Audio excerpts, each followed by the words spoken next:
Hi everyone! So in my last video I explained how to properly tune the mandolin for Tibetan Dunglen, and in this video I'm going to teach some of the basic building blocks of how to actually play the Dunglen, which is the Amdo style of mandolin from Tibet. So I want to start this with a bit of a disclaimer. I have never been formally trained in Dunglen. I don't even know if there is formal training in Dunglen. I learned it as a folk instrument. Many of my friends play it, so I learned it by watching them, by playing with them, and any tips that they could give me. And so what I'm teaching you is based off of the patterns that I learned from watching them, and I just hope that these are helpful. If you want to pursue Dunglen professionally and you can find a teacher, that would be great. If not, this should at least provide you with the basic structure to start playing a bit on your own. So like any other instrument, when you start playing Dunglen, you need to learn the basic building blocks of song. Pianos have scales, guitars have chords, and Dunglen has what I call a scale, but I guess it's not. It's really just the basic notes that make up virtually every Dunglen song. Now there are exceptions. As you get more advanced, you're going to use more of the notes up the neck of the mandolin. There are a couple of different scales, but this one is the big one. This is the one that the vast majority of songs use, and it goes like this.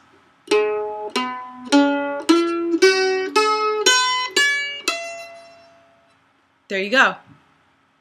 So, just like a guitar, you strike a note and you put your finger down, which makes the note go higher. Common problem that I hear of is when people hit the note and put their finger down and it goes mute. Probably what's happening if you're having this problem is that you're striking with the pad of your finger as opposed to the tip. The tip is harder and can put down more pressure. If you hit with the pad, you're silencing it because it's soft. If you hit with the tip, you are making a new noise because it's hard. If it's still soft, or if the sound is still muted, you might not be pressing hard enough, you might be pressing too softly.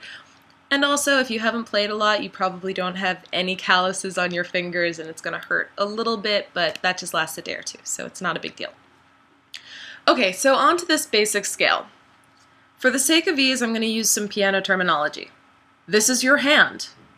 Finger 1, 2, 3, 4, 5. So if I say your fifth finger, I'm talking about this. If I say your second finger, I'm talking about this. Third finger, I'm talking about this. I know mandolin doesn't use the thumb, but old habits die hard. As for the frets, first fret, second fret, third fret, this is a tongue twister, fourth fret, fifth fret. And the third and fifth are marked, so that makes life easy. So, if you want to play this scale, you start on the first string, and every string can play an open note, which is to say your finger isn't down. To play the next note, you put your third finger on the third fret.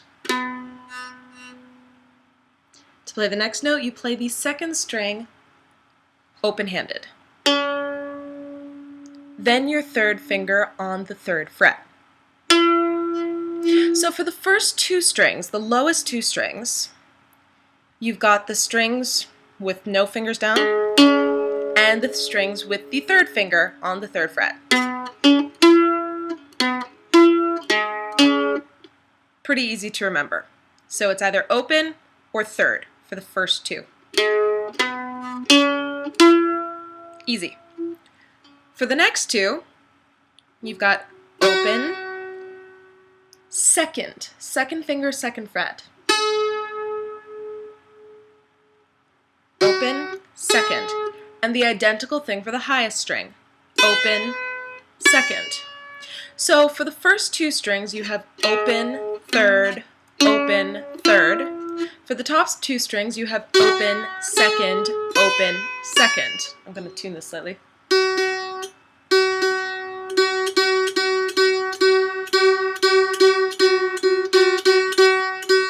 Okay. So open, third, open, third, open, second, and finally you're going to take your fourth finger and put it on the fifth fret. There you go. That's your scale. Open, third, open, second, fifth. And of course there's no open in between that because it's the same string, so you'd just be going back a note, and that doesn't make sense. But it's pretty easy to remember. Lowest two notes, it's either open or your finger on the third. Highest two notes, it's open or your finger on the second, plus that extra high note. So watch this again. I'm going to play it very slowly. Open, third finger. Open, third finger. Open, second finger. Open, second finger, fifth finger.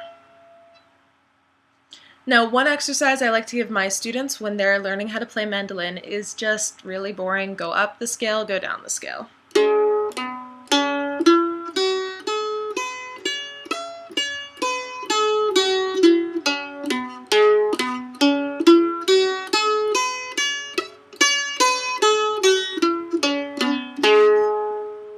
And I'm going to do that slowly so you can try along with me. Open, third. Open, third. Open, second. Open, second. Fifth. Second. Open, second. Open, third. Open, third. Open. Now it's a little bit hard in the beginning and you're going to want to look at your left hand and your right hand, but the great thing with this is as you start to play more and more, it becomes more instinctive and you don't have to look down here and up here again and again. Now, why is this important? How ubiquitous is this scale? It really is. I'm going to play Akupema for a moment, which is one of the most famous Dunglen songs, and I want you to watch this hand. I'm going to play it really slowly with very little flair, so to speak, and then I'm going to play it more quickly and with more fanciness. I just blanked out on the word. Watch.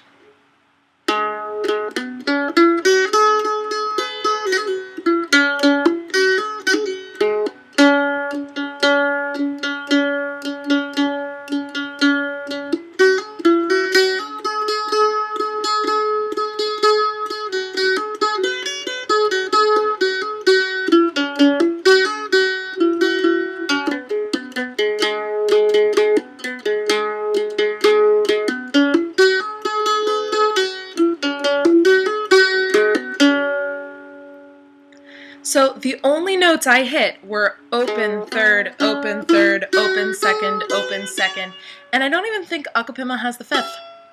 Now I'm going to play it just a little bit more fancy so you can hear how this scale sounds when it's being played for performance.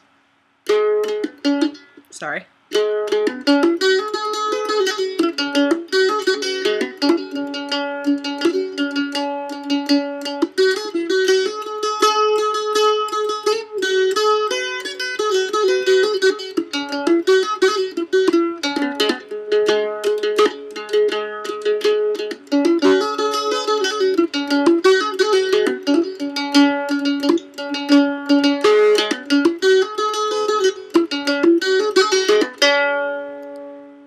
All I was playing was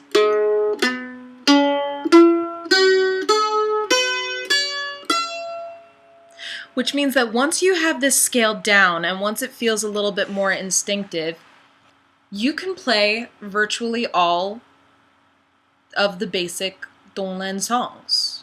And the rest is just ornamentation and practice to make it sound good. Now, another quick scale that you can learn, this is really easy, is if you have songs in a higher register. The notes either start higher or go higher. In this case, what you do is you simply pretend that the bottom string does not exist at all. And you start your open third on the second string. So with this scale, you go open, third, starting on the second string. See that? Open, third, and you do open third on the third string because you're pretending the first string doesn't exist. And then the third string, of course, you're going to go second finger. And since you can't go anywhere else, fifth fret. So this higher register scale is just the low register scale pushed up one string. You are forgetting about your first string. So you end up with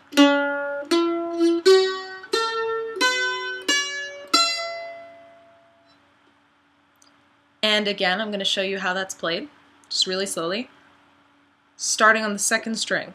Open, third, open, third, open, second, fifth. There you go. And if you have to count the frets, that's okay. A lot of people start, they're like, wait, first, second, oh, third. Okay. It helps to know that third and fifth are marked. So with this higher register, I'm just going to quickly play a song in the higher register, and you can see it follows the same rules as Akapima. It's basically only playing these notes. Let's zoom that in a bit. My amazing high-tech skills.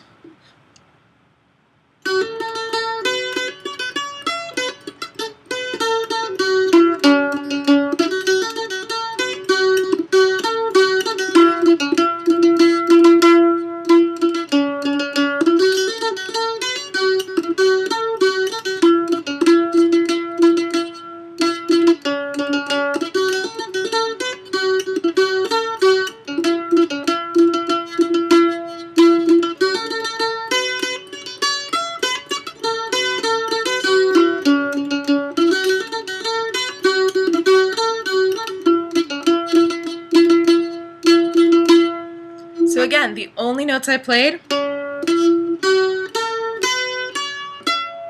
So, quick recap. Strike with the tips of your fingers, not the pads of your fingers, and press down hard. Just practice to get that right. The basic scale is first string, open, third, next string, open, third, next string, open, second, fifth.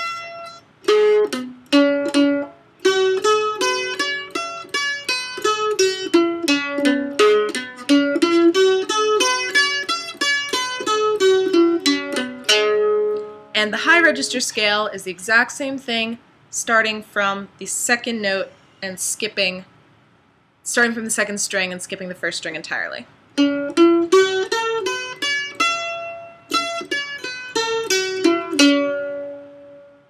There you go. Give it a try, give it some practice. The more you play it, the more instinctive it becomes. And if you've got that down, feel free to fiddle around and try and play some songs on your own. I will be back hopefully soon with some more Dunglen lessons. Thanks, and I hope this helps you.